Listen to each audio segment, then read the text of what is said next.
മലയാളം ക്ലാസ്സിലേക്ക് സ്വാഗതം. Professor MK സാനുവിനെ നിങ്ങൾ കഴിഞ്ഞ ക്ലാസ്സിൽ പരിചയപ്പെട്ടിട്ടുണ്ടായിരുന്നു. അദ്ദേഹത്തിൻ്റെ ശ്രീനാരായണ ഗുരു എന്ന കൃതിയിൽ നിന്നെടുത്ത ഭാഗമാണ് നമുക്കിനി പഠിക്കാനുള്ള കണ്ടാലറിയാത്തത്. ഗുരുദേവൻ്റെ ജീവിതാനുഭവങ്ങൾ നമ്മെ എന്തെല്ലാം കാര്യങ്ങൾ പഠിപ്പിക്കുന്നു എന്നതാണ് ഈ പാഠഭാഗത്തിലെ പ്രതിപാദ്യം. ഇനി നമുക്ക് കണ്ടാലറിയാത്തത് എന്ന പാഠഭാഗം നോക്കാം. ചില മനുഷ്യരെ നേരിട്ട് കാണുമ്പോൾ നമുക്ക് ബഹുമാനിക്കാൻ തോന്നുകയില്ലേ? എന്താണ് കാരണം? അവരിൽ എന്തോ പ്രത്യേകതയുണ്ടെന്ന് നമുക്ക് തോന്നിപ്പോകുന്നു. അങ്ങനെയുള്ള ഒരാൾ ഒരിക്കൽ തീവണ്ടിയിൽ യാത്ര ചെയ്യുകയായിരുന്നു. ഒത്ത ശരീരം, തങ്കത്തിൻ്റെ നിറം, തേജസ് തുളുമ്പുന്ന മുഖം. അദ്ദേഹം വെളുത്ത മുണ്ടാണ് ഉടുത്തിരിക്കുന്നത്. വെളുത്ത നേരിയതുകൊണ്ട് ദേഹം പുതച്ചിരിക്കുന്നു. മുണ്ടനം ചെയ്ത ശിരസ്സും മുഖകാന്തിയും ചേരുമ്പോൾ അദ്ദേഹം ഏതോ ദിവ്യപുരുഷനാണെന്ന് ആർക്കും തോന്നും. അതായത് ചില മനുഷ്യരെ കാണുമ്പോൾ നമുക്ക് ബഹുമാനിക്കാൻ തോന്നും. അതിന് കാരണം എന്താണ്? അവരിൽ എന്തൊക്കെയോ പ്രത്യേകതകളുണ്ടെന്ന് നമുക്ക് തോന്നുന്നത് കൊണ്ടാണ്. അങ്ങനെയുള്ള ഒരാൾ ഒരിക്കൽ തീവണ്ടിയിൽ യാത്ര ചെയ്യുകയായിരുന്നു. നല്ല ഒത്ത ശരീരമുള്ള ആളാണ്. തങ്കത്തിൻ്റെ നിറമാണ്. സ്വർണത്തിൻ്റെ കാന്തിയുള്ള തേജസ് തുളുമ്പുന്ന മുഖമാണ് അദ്ദേഹത്തിൻ്റെത്. അദ്ദേഹം ധരിച്ചിരിക്കുന്നത് ഒരു വെളുത്ത മുണ്ടാണ്. കൂടാതെ ദേഹം ഒരു വെളുത്ത നേരിയതുകൊണ്ട് പുതച്ചിട്ടുണ്ട്. തല മുണ്ടനം ചെയ്തിരിക്കുന്നു. എന്താ മുണ്ടനം ചെയ്യുക എന്ന് പറഞ്ഞാൽ തല മൊട്ടയടിച്ചിരിക്കുന്നു. ശിരസ് എന്ന് പറഞ്ഞാൽ തല. മുഖകാന്തി, മുഖത്തിൻ്റെ കാന്തി എന്ന് പറഞ്ഞാൽ ഭംഗി.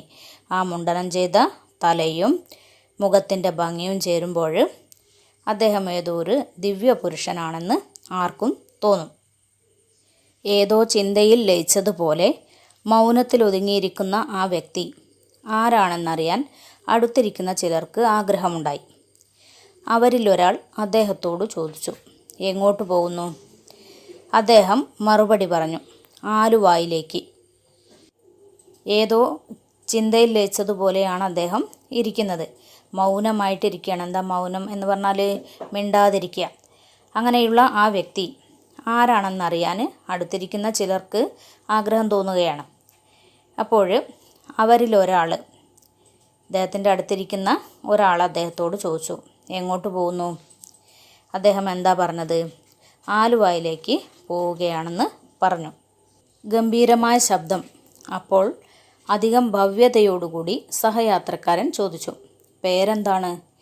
നാരായണൻ. ഇത്രയും അറിഞ്ഞതുകൊണ്ട് മാത്രം അടുത്തിരിക്കുന്നവർക്ക് തൃപ്തിയായില്ല.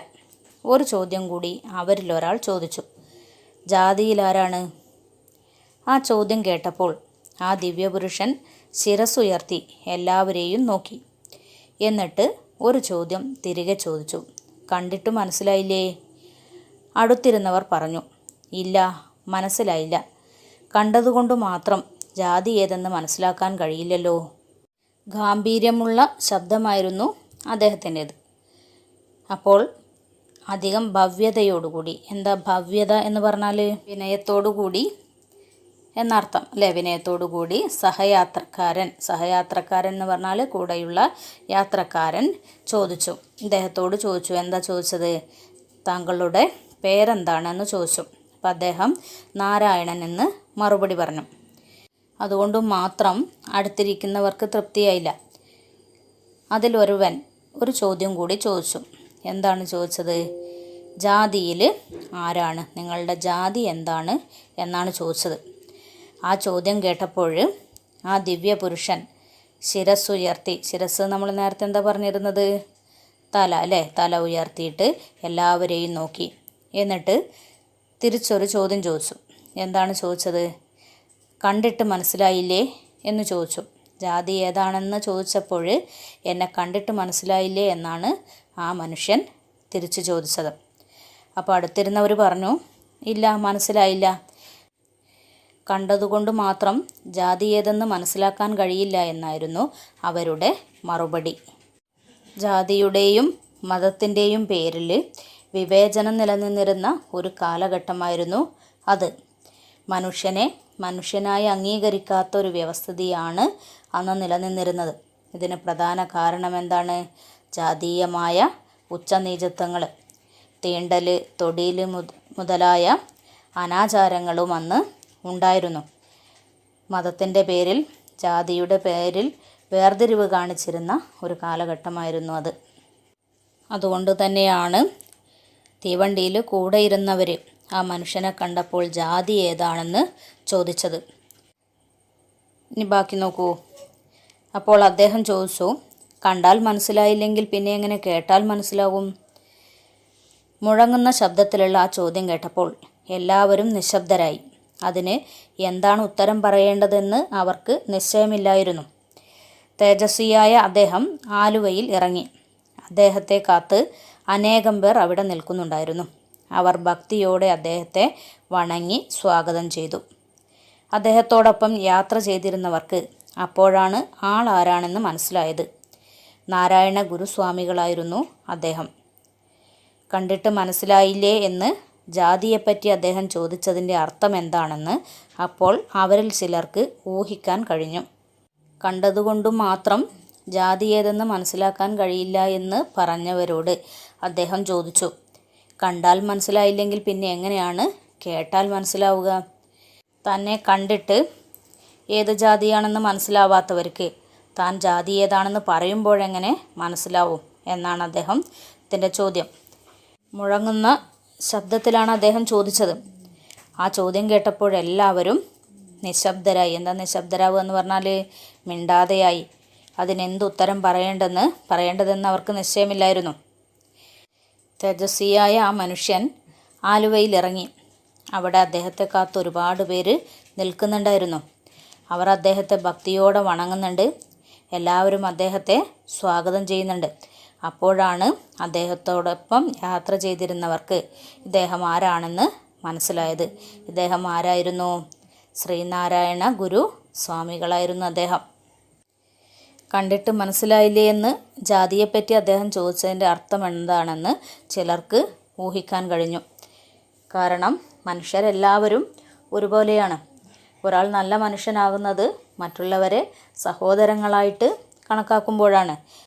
കൂടെ ഇരിക്കുന്നവനെ അവൻ ഏത് ജാതിയാണ് എന്നതല്ല അറിയേണ്ടത്, അല്ലേ? അവൻ മനുഷ്യനാണെന്ന് കണക്കാക്കി, തൻ്റെ സഹോദരനാണെന്ന് കണക്കാക്കി അവരോട് പെരുമാറുകയാണ് വേണ്ടത്. അത് അദ്ദേഹം ആരാണെന്ന് മനസ്സിലായപ്പോൾ ഇവർക്ക് അദ്ദേഹം പറഞ്ഞതിൻ്റെ പൊരുളും മനസ്സിലാവുന്നു. ഒരു ജാതി, ഒരു മതം, ഒരു ദൈവം, മനുഷ്യന് എന്ന സന്ദേശം വിളംബരം ചെയ്ത മഹാനാണ് അദ്ദേഹം. അദ്ദേഹം പറഞ്ഞത് മനുഷ്യന് ഒരു ജാതിയേയുള്ളൂ, അത് മനുഷ്യജാതിയാണ്. ഒരു മതവും ഒരു ദൈവവുമേ ഉള്ളൂ മനുഷ്യന് എന്ന് അദ്ദേഹം ജനങ്ങളോട് പറഞ്ഞു. നാം ജീവിക്കുന്ന ലോകത്തിൽ മനുഷ്യർ ചില മതക്കാരും ജാതിക്കാരുമായി വേർതിരിഞ്ഞാണ് കഴിയുന്നത്. മതത്തിലും ജാതിയിലും പെടാത്തവർ വളരെ വളരെ ചുരുക്കമായിരിക്കും. ഓരോ മതവിഭാഗവും വിശ്വസിക്കുന്നത് തങ്ങൾ മറ്റു മതക്കാരേക്കാൾ മെച്ചപ്പെട്ടവരാണെന്നാണ്. എന്നാൽ വാസ്തവം എന്താണ്? ഓരോ മതവിഭാഗത്തിലും നല്ലയാളുകളും ചീത്തയാളുകളുമുണ്ട്. ഒരാളെപ്പറ്റി നല്ല മനുഷ്യൻ എന്ന് പറയുന്നത് അയാളുടെ കർമ്മം നോക്കിയാണ്, മതം നോക്കിയല്ല. അങ്ങനെ നോക്കുന്നതിന് പകരം മതത്തെ അടിസ്ഥാനമാക്കി മനുഷ്യരെ നല്ലതെന്നോ ചീത്തയെന്നോ പറയുന്നത് അബദ്ധമല്ലേ? ആണെന്ന് ആരും സമ്മതിക്കും. അപ്പോൾ ശ്രീനാരായണ ഗുരുവിൻ്റെ മറ്റൊരു സന്ദേശം ആരുടെയും ഓർമ്മയിൽ വരികയും ചെയ്യും. സന്ദേശം ഇതാണ്: നമ്മൾ ജീവിക്കുന്ന ലോകത്ത് പല മതക്കാരായ ജാതിക്കാരായ ആളുകൾ വേർതിരിഞ്ഞ് കഴിയുന്ന ഒരു സമൂഹത്തിലാണ് നമ്മൾ ജീവിക്കുന്നത്. മതത്തിലും ജാതിയിലും പെടാത്തവർ വളരെ കുറവാണ്. അപ്പോൾ ഓരോ മതവിഭാഗവും വിശ്വസിക്കുന്നത് എന്താണ്? ഞങ്ങളാണ് മറ്റു മതക്കാരേക്കാൾ മെച്ചപ്പെട്ടവർ എന്നാണ്. എന്നാൽ സത്യം എന്താണ്? ഓരോ മതത്തിലും നല്ലയാളുകളും ചീത്തയാളുകളും ഉണ്ടാവും, അല്ലേ? ഒരാളെപ്പറ്റി നമ്മൾ നല്ല മനുഷ്യൻ എന്ന് പറയുന്നത് എന്തു നോക്കിയിട്ടാണ്? അവരുടെ കർമ്മം നോക്കിയാണ്. അതായത് അവരെന്ത് പ്രവൃത്തിയാണോ ചെയ്യുന്നത്, അവരുടെ പ്രവർത്തനം എങ്ങനെയാണോ അത് നോക്കിയിട്ടാണ് നമ്മൾ നല്ല മനുഷ്യനെന്ന് പറയുന്നത്. അതല്ലാതെ ഇന്ന ജാതിയിലായതുകൊണ്ട് ഇന്ന മതത്തിലായതുകൊണ്ട് അവൻ നല്ലതാണെന്ന് പറയാൻ പറ്റില്ല. മതം നോക്കിയല്ല നമ്മൾ മനുഷ്യൻ്റെ നന്മ നിശ്ചയിക്കുന്നത്. മതത്തെ അടിസ്ഥാനമാക്കി മനുഷ്യരെ നല്ലതെന്നോ ചീത്തയെന്നോ പറയുന്നത് അബദ്ധമാണ്. അപ്പോൾ നമുക്ക് ശ്രീനാരായണ ഗുരുവിൻ്റെ മറ്റൊരു സന്ദേശം കൂടി മനസ്സിലേക്ക് കടന്നു വരും. ആ സന്ദേശം എന്താണെന്ന് നോക്കാം. എങ്ങനെയാണ് മനുഷ്യൻ നന്നാകുന്നത്? മറ്റുള്ളവരെ സഹോദരങ്ങളായി കണക്കാക്കാൻ പഠിക്കുമ്പോഴാണ് ഒരാൾ നല്ലയാളാകുന്നത്. അപ്പോൾ മറ്റുള്ളവർക്ക് ഉപകാരം ചെയ്യാനും അവരെ സഹായിക്കാനും അയാൾ സന്നദ്ധനാകും. ഈ സന്നദ്ധത അയാളെ സേവനത്തിനോ ത്യാഗത്തിനോ പ്രേരിപ്പിക്കും. സ്വന്തം സുഖത്തിനു വേണ്ടി മാത്രം പ്രവർത്തിക്കുന്നതിന് പകരം മറ്റുള്ളവർക്ക് സുഖം കിട്ടുന്നതിനു വേണ്ടി പരിശ്രമിക്കുന്നതിനാണ് സേവനമെന്ന് പറയുന്നത്. സ്വന്തം സുഖം ഉപേക്ഷിച്ചുകൊണ്ട് മറ്റുള്ളവരുടെ ക്ഷേമത്തിനു വേണ്ടി പ്രവർത്തിക്കുന്നതിനാണ് ത്യാഗം എന്ന് പറയുന്നത്. ഇതിനൊരാളെ പ്രേരിപ്പിക്കുന്നത് സ്നേഹമാണ്. സ്വന്തം വീട്ടിലുള്ളവരെ മാത്രമല്ല, അയലത്തുള്ളവരെയും അകലെയുള്ളവരെയും സഹായിക്കാൻ സ്നേഹം ഏതൊരാളെയും പ്രേരിപ്പിക്കുന്നു. ഇപ്രകാരം സമൂഹത്തിനു വേണ്ടി സേവനമനുഷ്ഠിക്കാൻ സന്മനസ്സുള്ളവരെയാണ് നല്ല മനുഷ്യർ എന്ന് പറയുന്നത്. എന്താണ് ഗുരുവിൻ്റെ സന്ദേശം? മനുഷ്യൻ നല്ലവനാവണമെങ്കിൽ മറ്റുള്ളവരെ സഹോദരങ്ങളായി കണക്കാക്കാൻ പഠിക്കണം. അങ്ങനെയാണെങ്കിൽ മാത്രമേ ഒരാൾ നല്ല മനുഷ്യനാവൂ. ഒരാൾ മറ്റുള്ളവരെ സഹോദരങ്ങളായി കാണുമ്പോൾ അവർക്ക് ഉപകാരം ചെയ്യാനും അവരെ സഹായിക്കാനൊക്കെ അയാൾ സന്നദ്ധനാവും. ഈ സന്നദ്ധത അയാളെ സേവനത്തിന് പ്രേരിപ്പിക്കും, ത്യാഗത്തിന് പ്രേരിപ്പിക്കും. മറ്റുള്ളവർക്ക് വേണ്ടി എന്ത് ത്യാഗം ചെയ്യാനും അയാൾ ശ്രമിക്കും. സ്വന്തം സുഖത്തിനു വേണ്ടി മാത്രം പ്രവർത്തിക്കുന്നതിന് പകരം അദ്ദേഹം മറ്റുള്ളവർക്ക് സുഖം കിട്ടുന്നതിന് വേണ്ടി പരിശ്രമിക്കും. അതിന് നമ്മൾ എന്താണ് പറയുക? സേവനം എന്നാണ് പറയുന്നത്, അല്ലേ? മറ്റുള്ളവരുടെ സുഖത്തിനു വേണ്ടി പ്രവർത്തിക്കുന്നതിന് സേവനം ചെയ്യുക എന്ന് പറയും. അതുപോലെ സ്വന്തം സുഖം ഉപേക്ഷിച്ചുകൊണ്ട് മറ്റുള്ളവരുടെ ക്ഷേമത്തിന് വേണ്ടി പ്രവർത്തിക്കുന്നതിനാണ് നമ്മൾ ത്യാഗം എന്ന് പറയുന്നത്, അല്ലേ? അവിടെ സ്വന്തം സുഖത്തിനല്ല പ്രാധാന്യം. മറ്റുള്ളവർ സന്തോഷിക്കുന്നത് കാണുമ്പോൾ അതിൽ സന്തോഷിക്കുന്നവരാണ് ത്യാഗം ചെയ്യുന്നവർ, അല്ലേ? അവരുടെ ക്ഷേമത്തിന് വേണ്ടി പ്രവർത്തിക്കുന്നവരാണ് ത്യാഗം ചെയ്യുന്നവർ.